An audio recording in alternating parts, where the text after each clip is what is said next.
Got him now. You kidding me? This week on Kentucky Afield, Louisville basketball coach Chris Mack can land more than just recruits. Oh, look at that. We're pondside with him and his daughter, reeling in some fish. Good job, Bell. Next, Get him, Copper. spring squirrel season has arrived. I believe you can probably get in the spot there and get a good shot. Then, Uh-oh. we're catfishing the mighty Ohio River. Fish on? Yep. It's all next on Kentucky Afield. Such a pretty fish. Beautiful. This pond is plumb loaded with frogs. They're everywhere in here.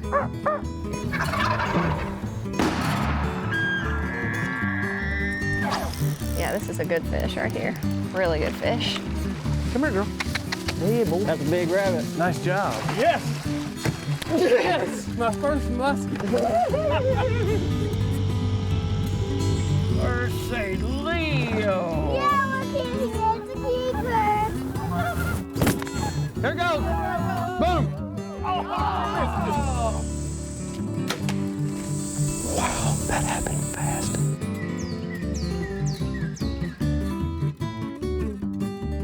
Hello, and welcome to Kentucky Afield.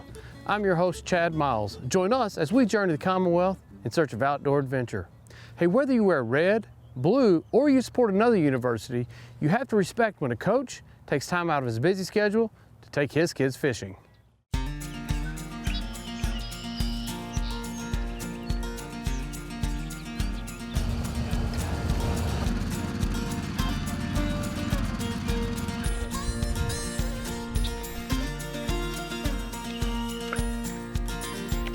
Today right here in central Kentucky doing a little bass fishing with a person who probably doesn't need an introduction, but we're used to seeing you in a suit and tie. Yeah, this probably be a little different looking, right? So who knew Chris Mack, Coach Chris Mack from the University of Louisville, likes to bass fish. Love the fish. Love the bass fish. It's a great way to get out and spend time with your family, isn't it? It absolutely is. You brought your daughter with you today, and you said that she, out of your 3 kids, she's the one who Haley likes to fish the most, huh? Haley's the fisherman or fisherwoman. I don't know what the politically correct term is, Chad, but she loves to fish. Here we go. Maybe you'll just stick with that one. There you go. Keep reeling it. First fish Good right job, there. Bell. Can't see that. There we go. Good job. You want to lip it or you want me to grab you? I can grab it. All right. Well, the first fish caught you a nice bass there. Did you hold up to the camera there? Good job, Bell. That's a largemouth bass. There you go.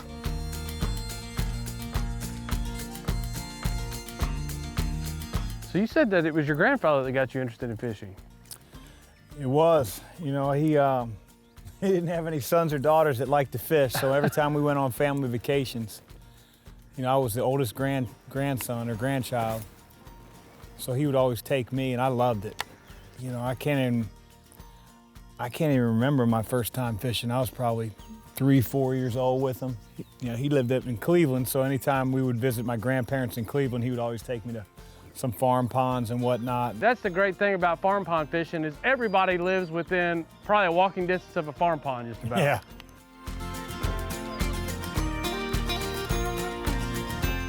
Was that with the hula popper, Dad? Yeah.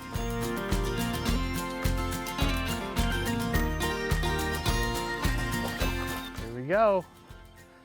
Old swim bait. A lot of fish in here about that size so far.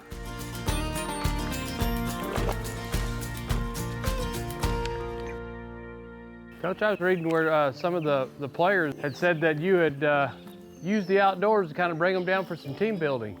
We did. Last summer, you know, our guys spend so much time nowadays, you know, never leaving campus. I mean, Yeah.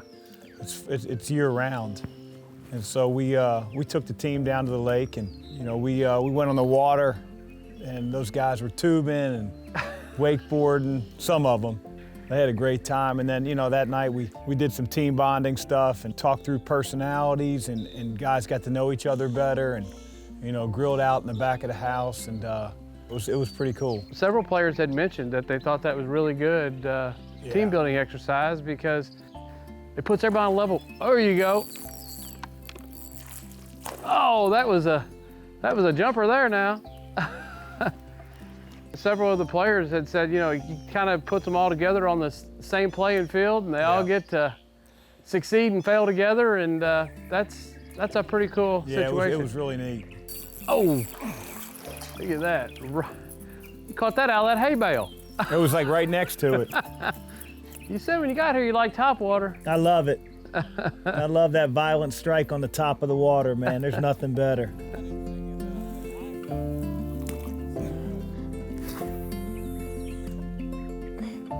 Got one. Ugh. I like it. Good job, Hail Bale. It's good. Whoa, he's fast.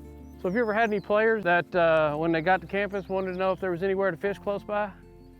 I fished with a couple recruits before. Have you? Yeah. So that's something they just wanted to do, or you Well, just... when you find out if they, you know, like what their interests are, if a kid ever says he loves to fish. There's a kid about five years ago that I think he was just making conversation, told me he loved to fish. He came on an official visit. This is when I was at Xavier. We got out to the farm pond and we had sort of arranged. You could tell he had no idea what he was doing. Oh. I felt bad. We cast it out for him almost.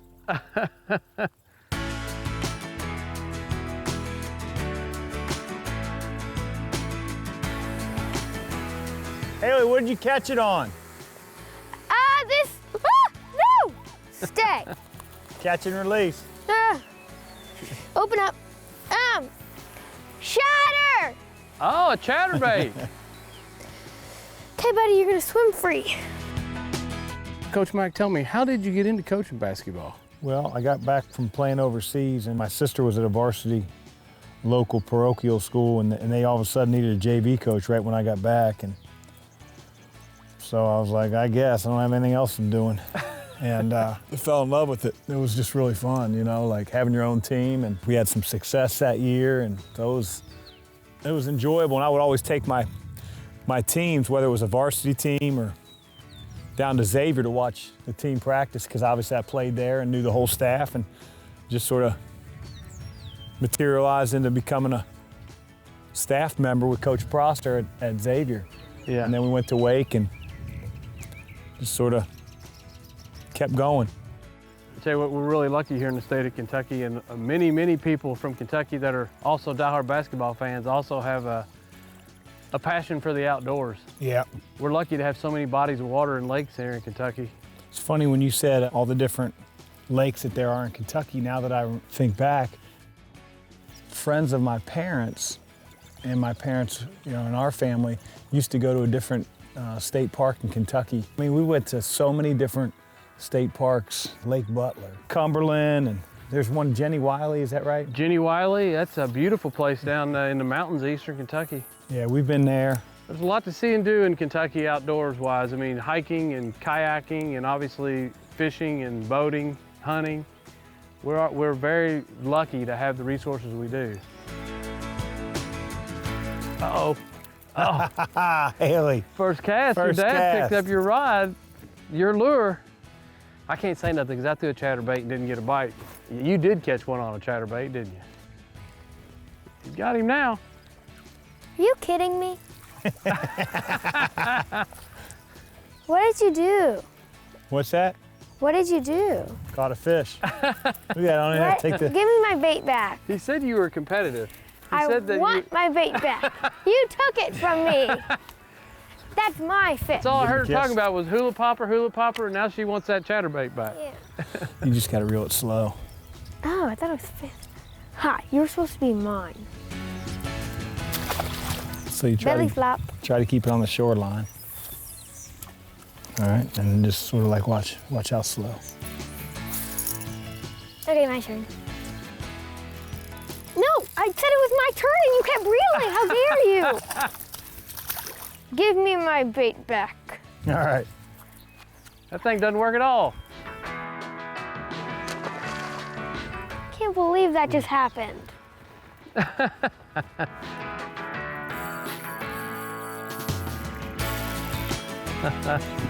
Nice. You know, I heard that you enjoyed fishing, and I thought then, well, we need to get together if he's got a passion for fishing and get out and bringing your kids along and hearing that you're introducing your kids to fishing is super exciting to me. Yeah, it's fun. I think this one, I think she'll fish for a long, long time.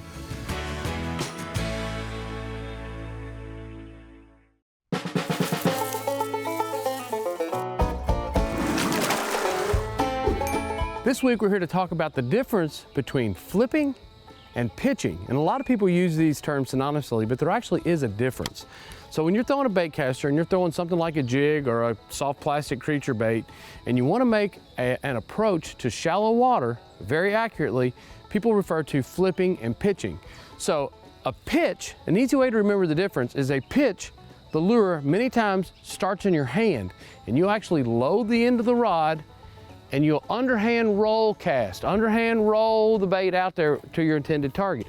The difference between that and a flip, you pull the line from the spool and you get your distance and you just flip it out there and you feed it the line. This is a flip. If you're pulling the line from the reel and holding the line in your hand, you're flipping. If you're holding the lure in your hand and you're loading the tip, this is pitching. That's the difference between flipping and pitching. Both techniques can be extremely effective. A pitch can be thrown a little further distance. So typically people do more pitching than flipping. You're telling someone, hey, I'm catching fish in shallow water, around structure, throwing a jig or some form of soft plastic, but this is a pitch, this is a flip. Hey, spring squirrel season is in. This is the time of year you grab your dog and your hunting partner and hit the woods.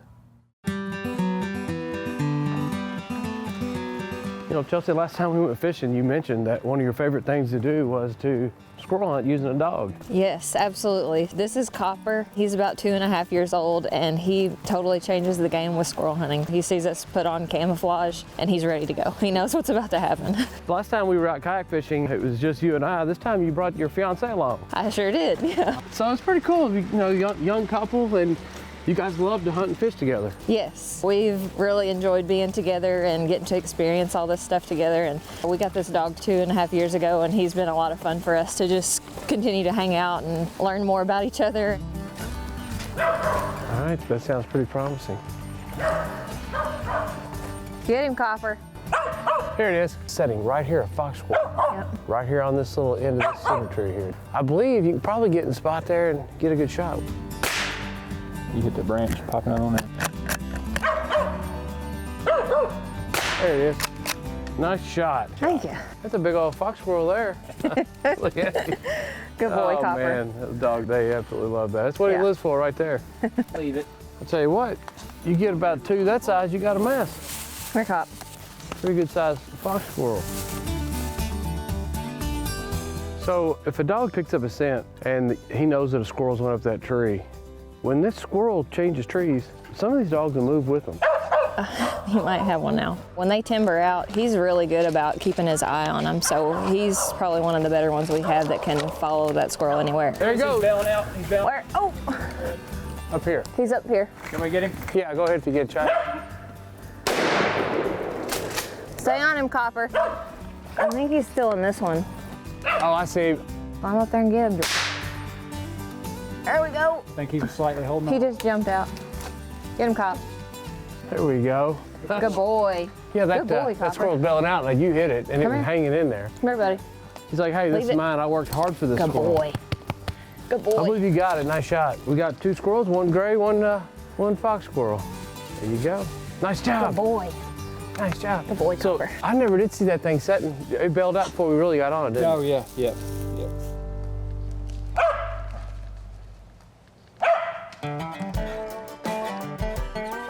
I don't know what tree it's on. Oh, I see it. I can see the squirrel, but I don't have an angle on it. Yeah, I got it. Got a pretty good It's up shot at it. that locust tree, that thorn tree, all the way up where it splits. It's on the left-hand branch, probably about 20 feet from there. There you go. Get it, Cop. There you go. Good boy. There we go. That was a great shot. Thank you. Nice job. Good boy. He looks pretty proud. You should be proud. That was great. There's a lot of squirrels in here, man. Chelsea, now how much were you into hunting before you two started dating? Not much. I mean, I've always been into shooting guns and stuff with my dad because he's in law enforcement. I think I went deer hunting and maybe squirrel hunting with him once or twice when I was a kid, but I was so big into sports. Never really big time hunters until meeting with Jordan, and then that's just kind of like our thing to do. I know some young couples that do hunt a lot together, and they all seem like they have great relationships, because when you get to do something that you really, really, really enjoy doing with someone you really enjoy doing it around, it just makes for a special bond, you know? This dog is adamant that it's on this tree, and you can look at this tree and see holes all over it. Definitely a good place to hide out. I'm sure that in the couple years you guys have been hunting together, she's probably taught you a thing or two, though. A lot of patience. Yeah. Taught me patience and, you know, taking a step back to when I was in her shoes, learning the ropes. So, you know, kind of coaching her through stuff and teaching her all the stuff that I learned growing up. They say the absolute best way to learn something is to teach it, right? It is. And if you think you know something really well, when you teach it and you start explaining to someone why you do certain things you do, it makes you look at it from fresh new eyes. So I'm sure that's been a really cool situation for you, even though you've been hunting all your entire life. Get on the tree. That sounds promising.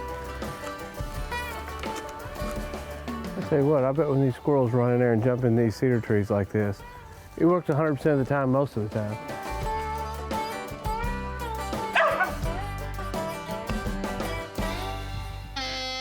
Right there, see it? I think I see a tail, but Oh, I think I see it. Oh, yeah, I see it.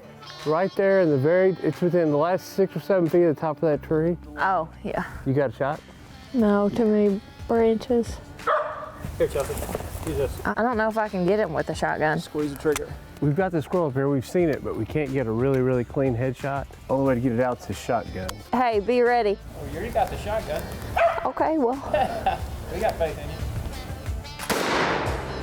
Here it comes. Get him, Cop.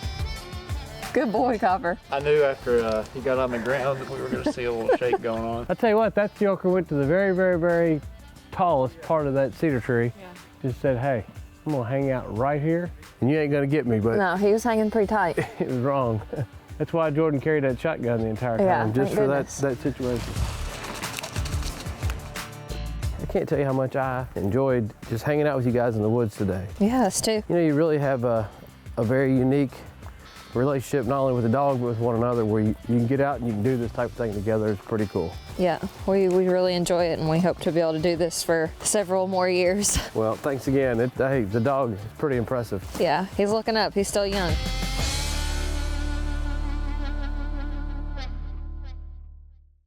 This is the time of year here in Kentucky that the rivers become more consistent and the catfishing starts heating up.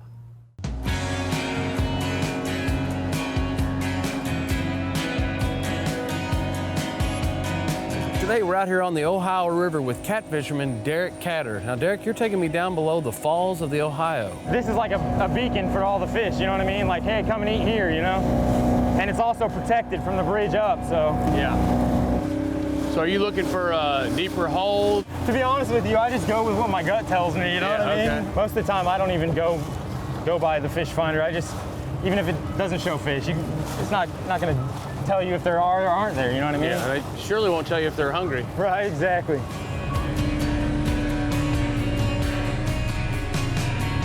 Before we got here today, how did you catch your bait? Cast net and Okay. skipjack I had bought from someone. Skipjack, and you got some buffalo and Shad, shad, yeah. a little bit of everything, huh? You'll see the size bait I use. People think I'm crazy by the size of bait I throw, but big fish eat big bait, you know what I mean? Like, You got an interesting rig there too.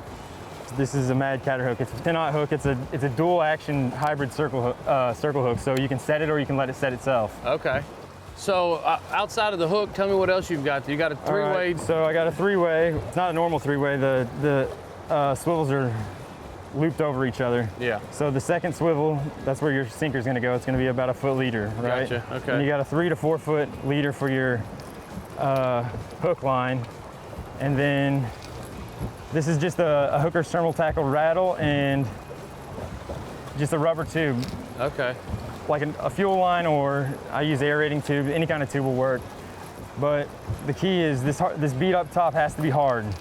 Can't be soft. Like this one's soft to protect this hook. Gotcha. But if this bead's soft, then it'll just absorb that rattle spinning. Gotcha. So yeah, I gotcha. So you get the most action with it just like that right there. And this is something you came up with yourself too, isn't it? Right. You actually call it Mad Catter because your last name is Catter. Catter. Right.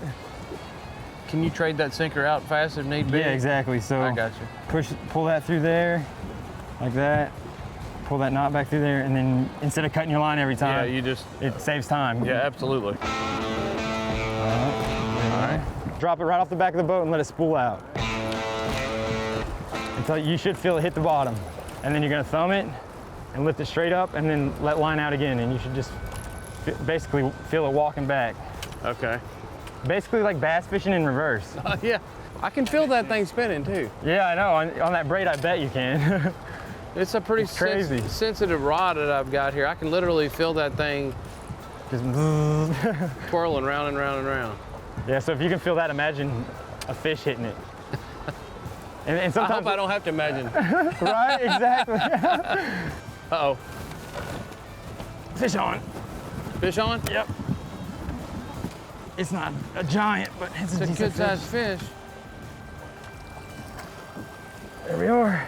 There we go. Good stuff. Got a blue. What do you think that one there weighs? 7 or 8 pounds. No, maybe 10. I'm gonna guess that fish weighs 13 pounds. Right on. 14, about 15 pounds. Yeah, about 15 pounds.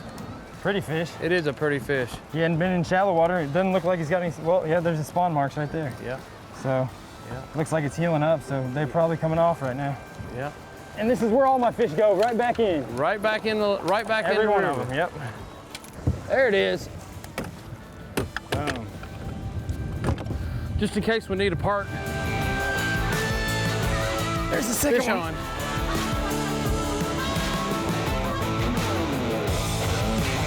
Nope, the blue. There we go. Oh, look at it. Takes all age classes, man. All right. This river's got to have them in there from 1 year old to probably 50. It's a pretty fish. I mean, the color that they get in them with that that blue and purple looking. I mean, of course, that's why they call it a blue. But just such a pretty fish. It's the closest thing we have in Kentucky to a shark. Right. Woo.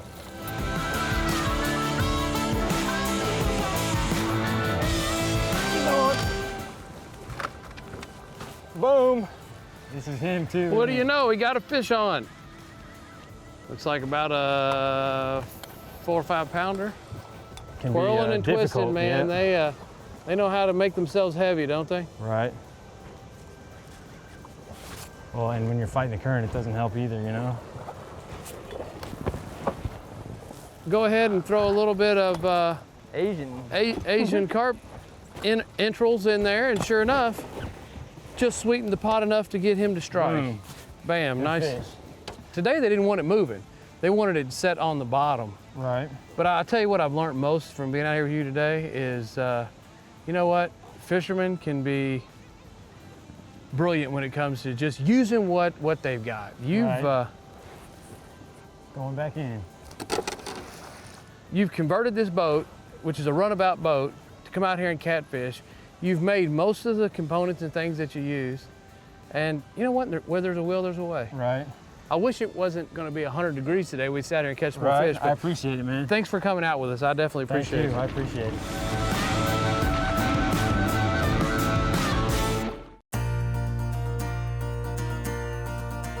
Now let's check in and see who else has been out having fun in this week's Ones That Didn't Get Away. Now here's a family that knows how to spend some quality time. We have Weston and Carter Wright with their very first rabbits ever. Nice job. Here we have 7-year-old Jacob Adams and his dad Robert who have been turkey hunting in Indiana. Nice turkey. Here we have Shannon Rogers with a really nice crappie. That's some good eating right there. Congratulations. Here we have double gobblers taken by Rick Rogers and Ron Wyatt in Franklin County. Nice birds. Here we have a nice striper that was caught by Micah Riddle at Lake Cumberland. This fish was over 11 pounds. Nice job. Lloyd Harvey traveled from Hazard, Kentucky to Kentucky Lake to catch this monster bass, and he said it was worth the drive. Nice job. Check out this beautiful red ear sunfish caught by Lawrence Cates. This was caught on ultralight tackle. Nice fish. Hey, May is the best month here in the state of Kentucky to catch those big bluegill. Make time now to get outdoors. And remember, hunting and fishing on private property is a privilege. Always ask permission and thank the landowner. Until next week, I'm your host, Chad Miles, and I hope to see you in the woods or on the water.